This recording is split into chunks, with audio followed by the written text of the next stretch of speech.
मीरपुर नाम के शहर में तेजस अपनी पत्नी नीरू के साथ रहता था।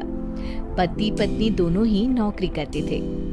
एक दिन तेजस गांव अपनी माँ के पास फोन करता है। हेलो, प्रणाम माँ। जीते रहो माँ, तुम दादी बनने वाली हो। अरे वाह, ठीक है बेटा, मैं कल ही आती हूँ। जब माँ जी शहर पहुंची तो बेटे बहू ने बहुत अच्छे से स्वागत किया। लीजिए माँ जी, चाय। अरे गर्मा गर्म पकोड़े ले आओ माँ के लिए। नीरू रसोई में गई और 2 मिनट में ही पकोड़े ले आई। जी ये लीजिए।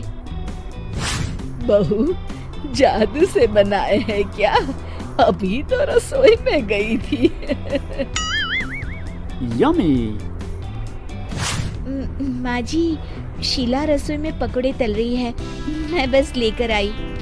हे भगवान, मेरा धर्म भ्रष्ट कर दिया तूने। अब तो गंगा जल से शुद्धिकरण करना होगा। दूसरे दिन, माँ जी मैंने नाश्ता बना दिया है, ऑफिस जा रही हूँ। पर अभी तो घर का सारा काम पड़ा है। शीला आती ही होगी, झाड़ू पोछा बर्तन कपड़े वो सब कर लेगी। हमारे जमाने में घर का सारा काम हम ही करते थे। जी माँ जी, आप बहुत होशियार हैं, मैं घर ऑफिस दोनों नहीं संभाल पाती। तो जरूरत क्या है घर से बाहर जाकर चाकरी करने की? वैसे भी घर का काम खुद करने से घर में बरकत आती है, समझी? पर माँ जी। पर वर कुछ नहीं, इस महीने की पगार मिले फिर ऑफिस बंद है। हाँ। रात को नीरू तेजस से कहती है, सुनिए जी, माँ जी बोल रही थी कि मैं नौकरी छोड़ दूं। वैसे ठीक ही तो है, अभी तुम्हें आराम की जरूरत है। फिर भी आराम कहाँ, शीला को छुड़ाने के लिए बोल रही थी। तो अब 24 घंटे में इतना काम तो कर ही सकती हो।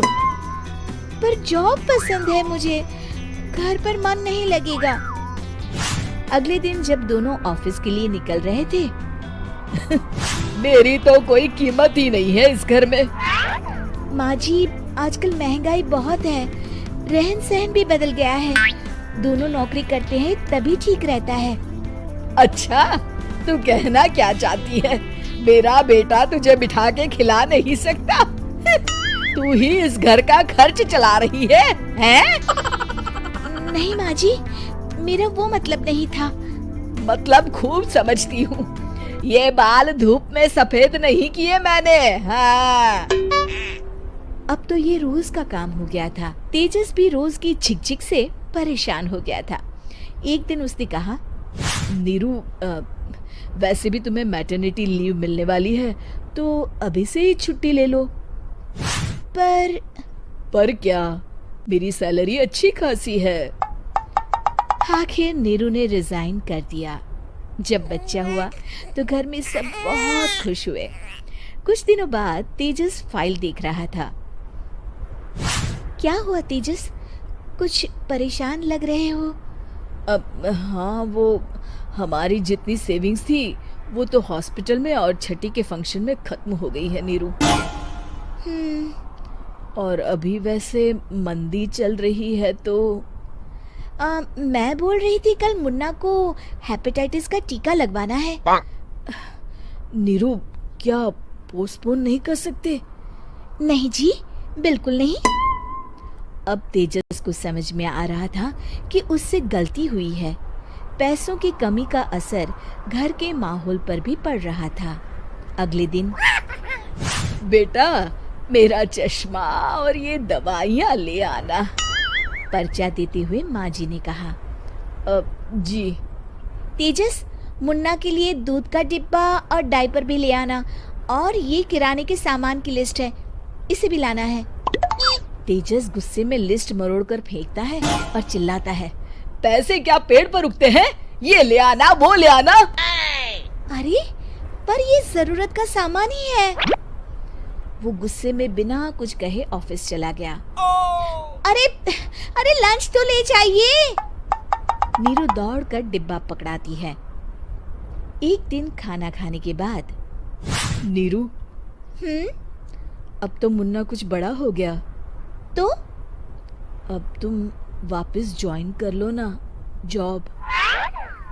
पर इस रिसेशन में जॉब मिलना बहुत मुश्किल है। ट्राई तो करो। फिर मुन्ना? माँ जी है ना, और एक फुल टाइम मेड भी लगा लेंगे। पर माँ जी, उन्हें तो पसंद नहीं। तभी माँ जी वहाँ आ जाती है और प्यार से नीरू के सर पर हाथ फेरते हुए बोलती है, अब मेरी समझ में आ गया बहू, पहले के और अब के समय में अंतर है। तुम काम शुरू करो, मुन्ना की जिम्मेदारी मेरी। मेरी प्यारी माँ जी। ये कहकर नीरू उनके गले लग गई। शिक्षा, परिवर्तन संसार का नियम है, हमें भी समय के साथ चलना चाहिए। उम्मीद है कि आपको हमारी ये कहानी पसंद आई होगी।